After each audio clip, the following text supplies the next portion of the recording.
L'histoire de cette fille qui était sacrée dans la sorcellerie par son père est revenue à la vie grâce à la détermination de sa mère et de son père à elle, le père de sa mère, qui ont vu après le décès de cette dernière des trucs très mystiques qui n'étaient pas catholiques, ont travaillé sur sa tombe et ont pu récupérer cette fille. Les détails de ça, ça va pouvoir aider beaucoup de personnes qui, à un moment donné, si vous constatez que votre enfant est parti de manière pas naturelle, vous n'avez qu'à suivre les étapes que ces gens ont fait, étape par étape. Vous avez là une occasion de ramener cette personne chère.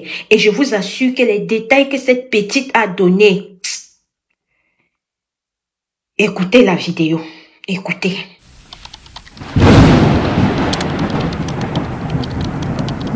Oui, Madame Alicia, l'histoire que vous avez suivie dans les réseaux sociaux, là, c'est une réalité.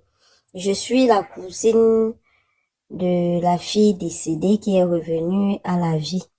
Donc, c'est son père qui l'avait vendue dans le coin. Son père est le petit frère à mon papa. Donc, elle était ma cousine. Elle est revenue à la vie parce que sa mère aussi ne s'est pas laissée faire. Donc, son père est un pousseur. Il a poussé dans les marchés là pendant des années. Si je vous donne même le nom de son père, vous pouvez, pour ceux qui sont habitués à ce marché-là, ils vont le reconnaître, son sobriquet. Donc, il a poussé dans ce marché-là pendant des années. Et c'est comme ça que, un temps, il a dit à son grand frère, qui est mon papa, que il y a un monsieur qui aimerait travailler avec lui dans sa boutique et qu'il a accepté qu'il va commencer à travailler avec le monsieur dans la boutique du monsieur. Bon, quand nous aussi on allait au marché, on le voyait déjà dans la boutique du monsieur, il travaillait et tout. Il travaillait bien. Il a travaillé comme ça avec le monsieur pendant des années, hein. Après, plus tard, il est allé ouvrir une autre boutique dans un autre marché, nous disant que c'est toujours la boutique du monsieur avec qui il travaille. Sauf que les gens qui savaient qu'il était le petit frère à mon père, quand ils rencontraient mon père, ils disaient à mon père que, mais ton petit frère a eu sa part. Il a eu sa part. Mon papa disait que, mais comment sa part? Ils disent que, mais ton petit frère ouvert une boutique. Et quand mon papa demandait à son petit frère que, mais les gens me disent que tu as ouvert une boutique dans un autre marché, c'est comment? Il dit que non, la boutique là, c'est toujours pour le monsieur avec qui il travaille, que le monsieur a voulu ouvrir ça dans un autre marché et tout, mais que lui travaille juste là-bas.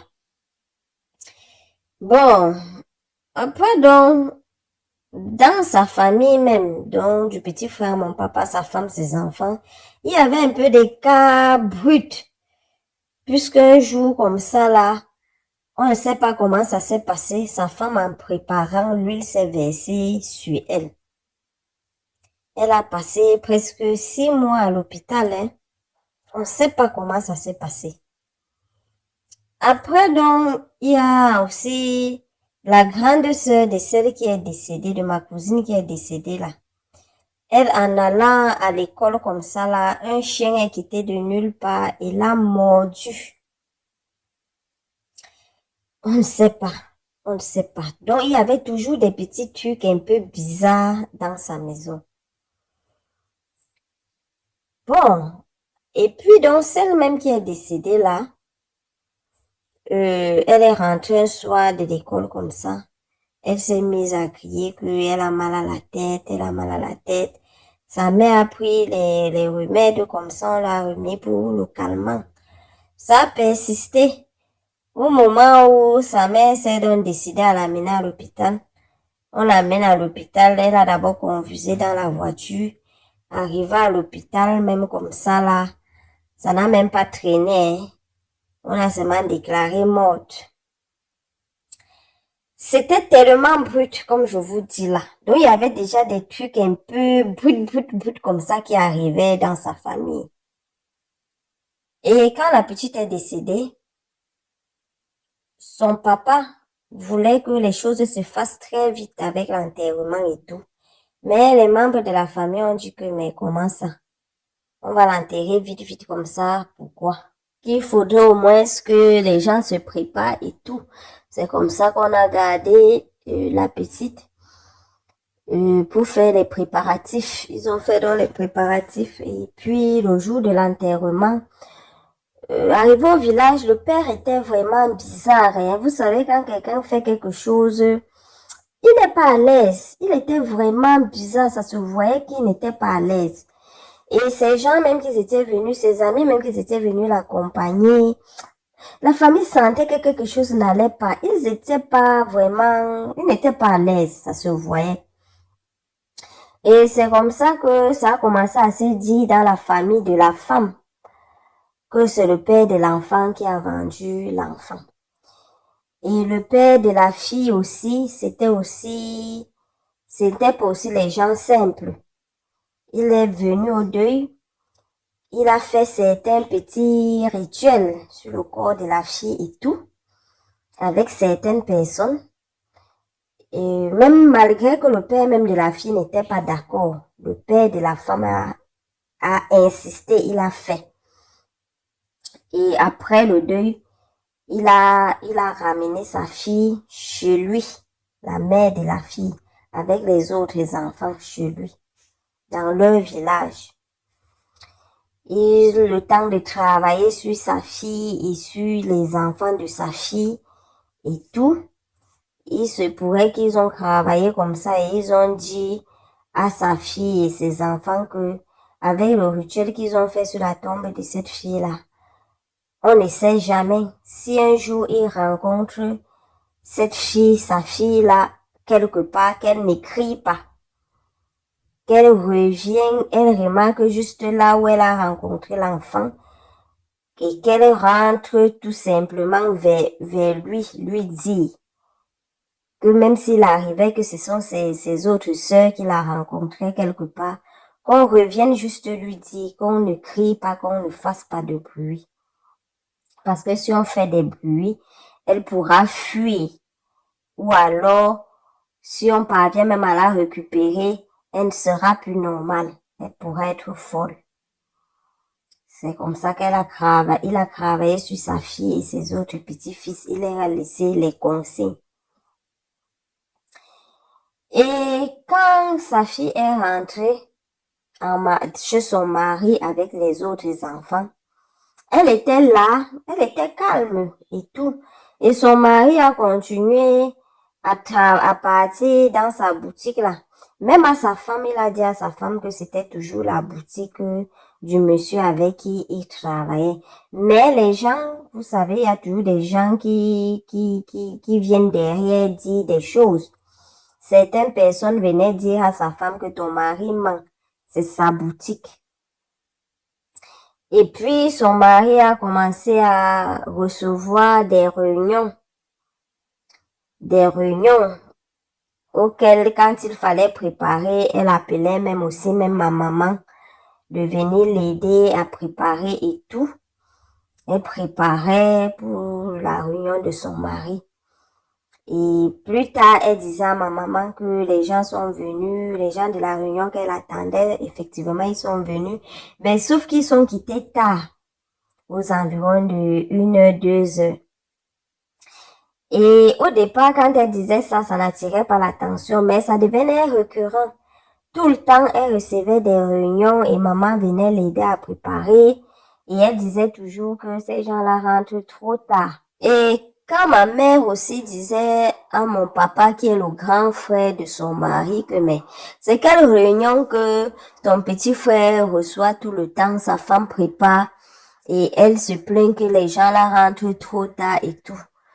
Quand mon père demandait à son petit frère que mais c'est quelle réunion que tu reçois comme ça, il évitait de dire que c'est sa réunion. Il disait que non, c'est la réunion de sa femme et tout, sans savoir que sa femme avait dit à ma mère que c'était la réunion de son mari. Il niait, il ne voulait pas qu'on sache que c'était sa réunion. Et ça se faisait comme ça tout le temps et sa femme aussi se plaignait comme ça tout le temps. Maintenant, donc, un jour comme ça, des mois sont passés, hein, des mois et des mois sont passés. Vous savez, les réunions aussi des femmes et tout. Il y a un membre de la réunion de sa femme qui avait perdu sa mère.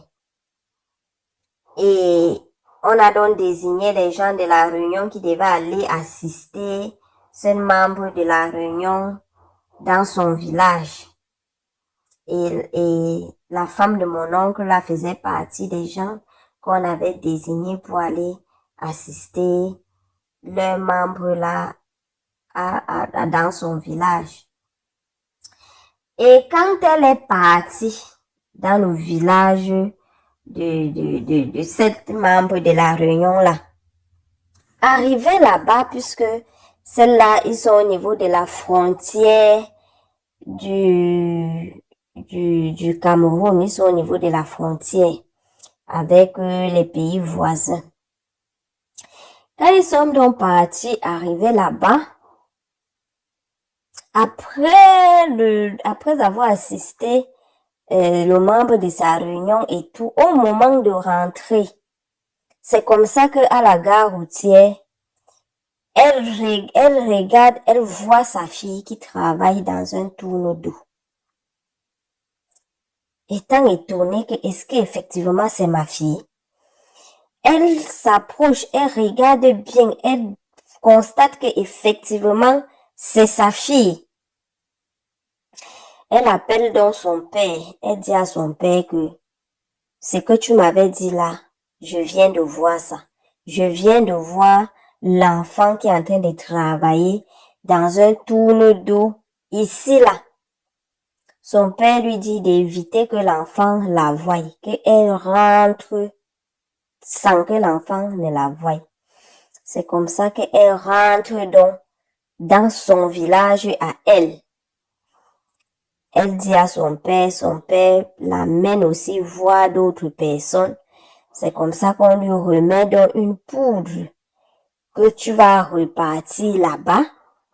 Quand tu arrives, dès que tu la vois, tu frottes cette poudre-là sur tout ton corps. Et tu pars vers elle, tu fais en sorte que ton bras la touche, dans une partie de ton corps la touche.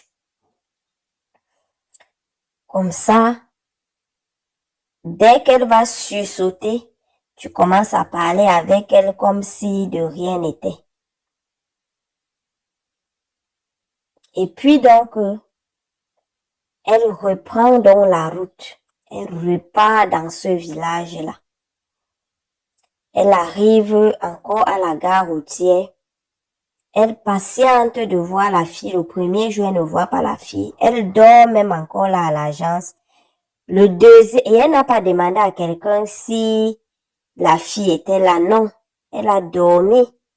Le deuxième jour, c'est comme ça que très tôt le matin, elle voit la fille qui vient, sa fille, qui vient derrière balayer l'endroit du tourne-dos, installer les choses et tout, et commencer à vendre avec un monsieur qui était aussi là. Quand elle approche donc maintenant, sa fille, elle touche sa fille. Sa fille se retourne, sa fille sursaute comme si elle veut fuir. Et puis donc, elle parle à sa fille simplement, comment tu vas et tout. C'est moi aussi et tout. Donc, elle prend sa fille simplement comme ça. C'est comme ça que sa fille fait aussi, sa fille la sait simplement. Et puis quand elle regarde, elle ne voit plus le monsieur qu'elle a vu en venant. Elle finit de manger, elle cause avec sa fille servait les gens, mais elle gardait un œil sur sa fille. Sa fille servait les gens et tout, sa fille a servi, sa fille s'est mise à causer aussi simplement comme ça. Elle demande à sa mère comment va l'autre, comment va, elle dit que non, ils sont là à la maison, ils voulaient même venir ici avec moi. Mais je les ai dit qu'on arrive et tout, ils ont dit qu'on les garde si, ça, patati. Elle cause comme ça avec sa fille comme si de rien n'était. Mais le monsieur qu'elle avait vu en venant, elle ne voit plus ce monsieur-là. Sa fille finit de servir les gens et tout, elle demande à sa fille que tu es ici avec qui et tout. Donc, des questions simples comme ça, sa fille lui dit que tu ne l'as pas vu quand tu venais. Elle dit que non, je l'ai vu. Donc, elle ne fait pas quoi sa fille qu'elle ne sait pas donc elle fait à sa fille comme s'ils ont l'habitude d'être ensemble. C'est comme ça que sa fille dit que non, mais il était là maintenant, je sais pas, il est allé où et tout. Elle dit que non, moi, mais je l'ai vu là, je sais pas là où il est parti. Elle comprend donc que c'est lui le patron de sa fille. Elle reste du travail, elle dit donc à sa fille qu'on descend à la maison, non. Sa fille lui dit que non, patiente, je peux pas partir maintenant sans qu'il ne soit là et tout. Et patiente, la soirée arrive, le monsieur ne vient pas. Elle dit encore à sa fille, on part, non. Sa fille dit que non, je peux pas partir tant qu'il ne soit là. Elle flatte sa fille, elle dit que ok. Là, alors, vois le voisin qui est là avant qu'il ne rentre, tu lui remets dans la recette, tu lui dis que on descend là à côté, on revient. Que si il arrive, on lui remet ça que tu arrives. On ne part pas loin, on arrive juste là. C'est comme ça que sa fille accepte, donc elle voit le voisin, elle dit que voilà, je vais un peu te laisser l'argent, si j'arrive là à côté avec ma mère, je reviens et tout, il peut arriver là, il ne me trouve pas et tout. Le monsieur à qui elle disait ça lui dit que mais je l'ai vu là le matin, mais depuis le matin, je l'ai plus vu. Il est où depuis? C'est comme ça qu'elle dit aussi au monsieur qu'il était là, il est parti, il ne m'a même pas dit là où il partait. Sûrement, il est allé chercher certaines choses et tout. Le monsieur donc prend donc la recette. Elle prend donc sa fille. Elle part avec sa fille. Elle arrive à l'agence avec sa fille. Elle dit à sa fille que on prend la voiture ici. La fille lui dit que non, elle a oublié son sac là-bas. Elle dit à sa fille que quel sac? Elle dit sa fille lui dit qu'elle a oublié son sac. Sa mère repart avec elle. Allons là-bas donc tu prends ton sac. Ils partent donc, elle arrive, le petit sac que sa fille a pris, elle constate que c'est un sac qu'elle connaît. C'est un sac qu'elle connaît. Elle connaît ce sac-là. Elle revient donc avec sa fille à l'agence. Ils prennent donc le car. Ils s'en vont. Elle ramène comme ça là sa fille dans le village de son père, dans son village à elle, la mère. Quand elle ramène donc la fille dans son village à elle comme ça là, elle l'appelle dans son père pour dire à son père que je suis en train de venir avec elle. Son père aussi appelle certaines personnes avec qui il travaille pour apprêter les lieux.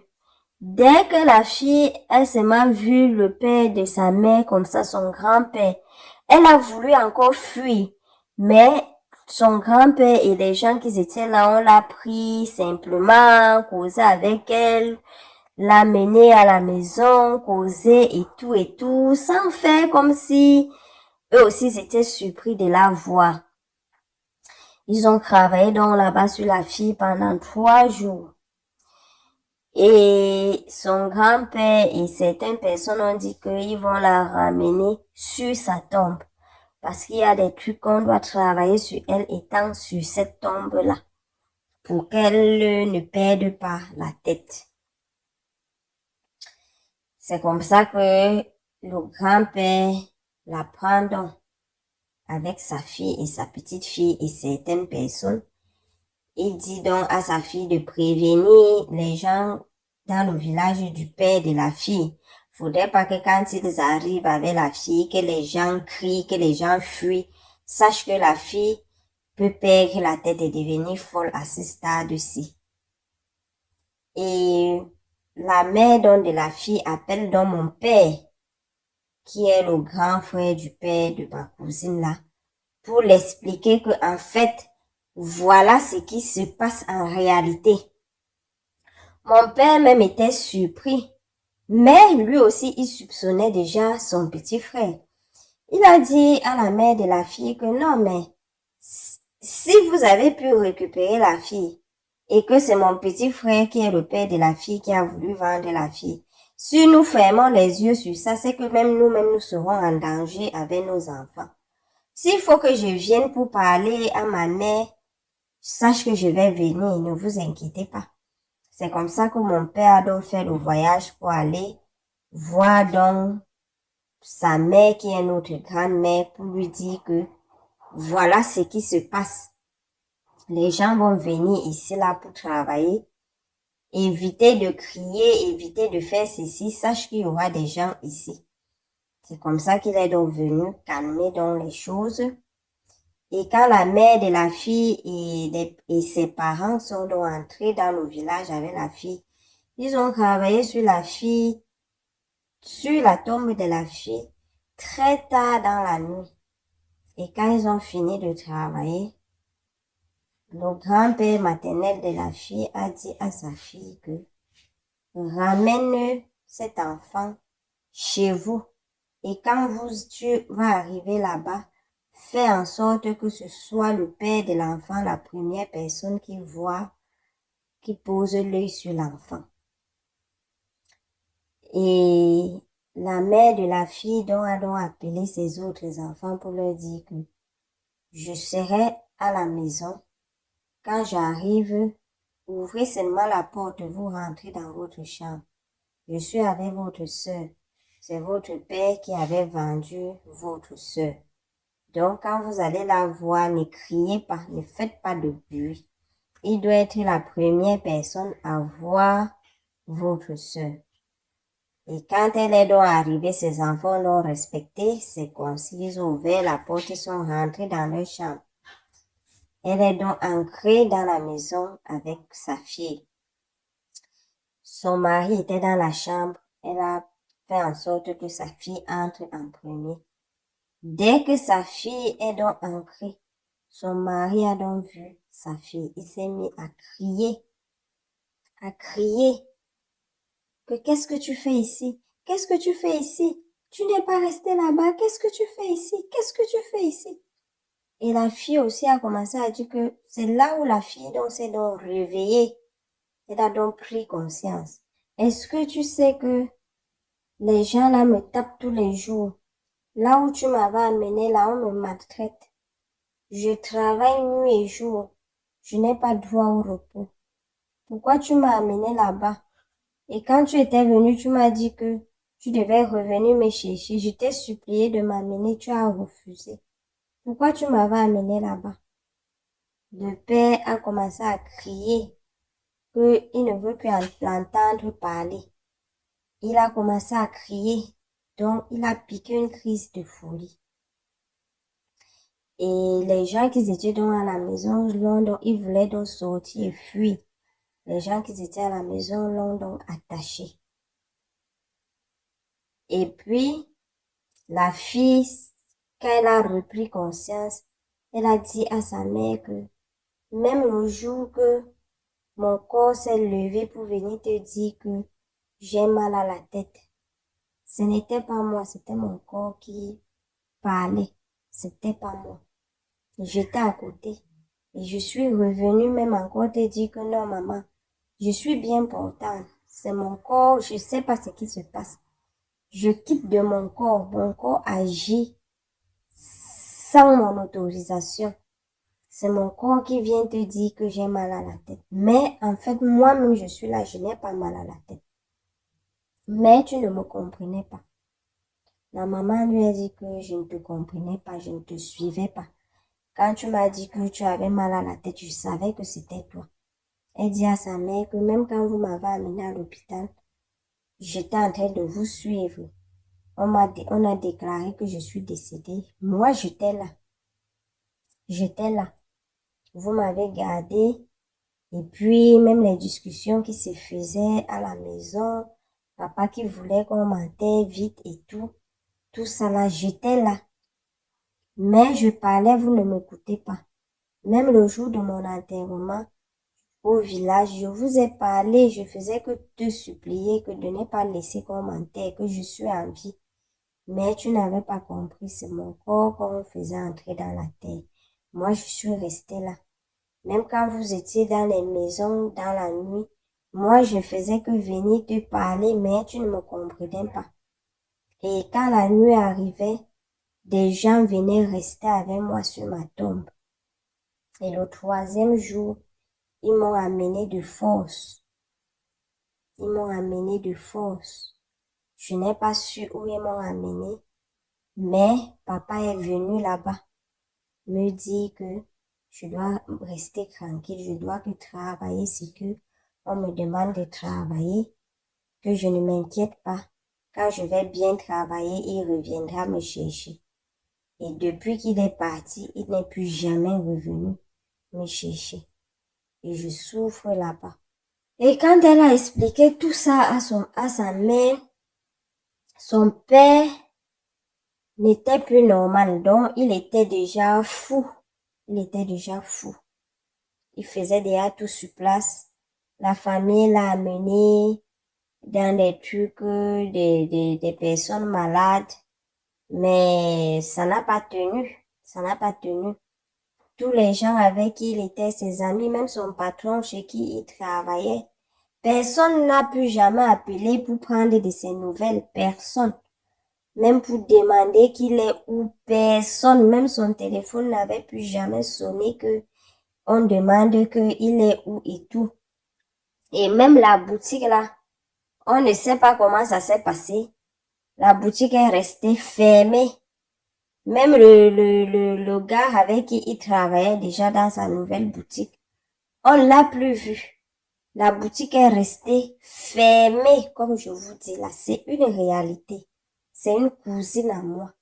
Et elle est en vie actuellement. C'est comme ça donc il ne fallait donc pas que sa mère repente la nouvelle dans le quartier. Même ses frères sont restés calmes. On a essayé de la garder dans la maison. Et sa mère a donc décidé de changer de ville. La famille a décidé que il faudrait que sa mère change de ville parce que si elle continuait à rester dans le quartier, là, les gens devaient tellement parler et tout. C'est comme ça qu'elle a changé de ville. Elle est partie dans une autre ville, prendre une nouvelle maison, aménager avec ses enfants. Et son mari est finalement décédé parce que il faisait déjà tout sur place. Il n'y avait plus personne pour prendre soin de lui. Donc, il parlait, il était fou. Il était fou. Il était fou. Quand on l'enchaînait, même comme ça, il coupait les chaînes, il marchait partout là en ville. Si je vous donne son sobriquet, vous allez vous demander aux gens de ce marché, ils vont vous dire qu'effectivement, il est devenu fou, il marche là partout. Mais ils ne savent pas que sa fille qu'il avait vendue est revenue en vie. Les gens savent cette histoire. Que après qu'il ait perdu sa fille, il est devenu fou. Mais on ne sait pas que on a pu récupérer sa fille. Même malgré que sa fille, même, elle n'a plus tous ses sens. Elle parle bien, mais pas couramment. Elle tire la parole quand elle veut parler. Et elle est par moments perdue. Vous pouvez être ensemble comme ça. Vous lui parlez, elle sursaute seulement pour répondre. Elle sursaute seulement pour répondre. Donc, elle n'est pas prompte. Oui, mais elle est avec vous, elle cause ce qu'elle peut causer. Elle est là. Elle est là. Elle est là. Beaucoup, quand ils voient son père, ils disent seulement que ah, peut-être le monsieur, s'il a piqué cette crise après le départ de sa fille, parce qu'il aimait tellement sa fille et tout. Mais les gens savent, ceux qui savent bien savent que il a vendu sa fille et bien après, il a piqué ces crises-là. Donc, c'est une histoire vraie. C'est le pourquoi j'ai tenu à vous faire ce témoignage. Pour vous dire que, comme vous m'avez demandé si c'était effectivement réel, c'est réel. Il s'agit là de ma cousine, c'est réel. Alors la famille, j'espère vraiment que vous êtes allés jusqu'à la fin. Moi, la partie qui m'a vraiment secoué un peu en tant que mère, en tant que fille, c'est où elle explique que quand elle était partie, On était là en train de pleurer et pourtant elle était là et les gens là étaient en train d'être à côté d'elle et qu'après 3 jours, ils ont pris la sœur qu'on part. Et quand elle ne voulait pas travailler là-bas, on faisait ceci comme ça, là, pap, pap, pap. Elle travaillait jour et nuit. Hey! Les choses comme ça. Les choses comme ça. J'ai dit que vous avez écouté quand la sœur là disait. Quand elle a raconté ça, moi je lui ai dit, mais que tata, ce que tu es en train de m'expliquer là, c'est vrai ou c'est vrai? Mais en même temps, je vais douter de quoi? Vous-même, vous avez suivi les détails. Et connaissant les histoires que les gens me donnent ici là, moi je crois, hein. Je ne sais pas pour vous, mais moi je crois. Hey! Famille, soyons prudents, oh. Soyons prudents, tu es avec ta personne. Subitement comme ça, la personne a une certaine richesse.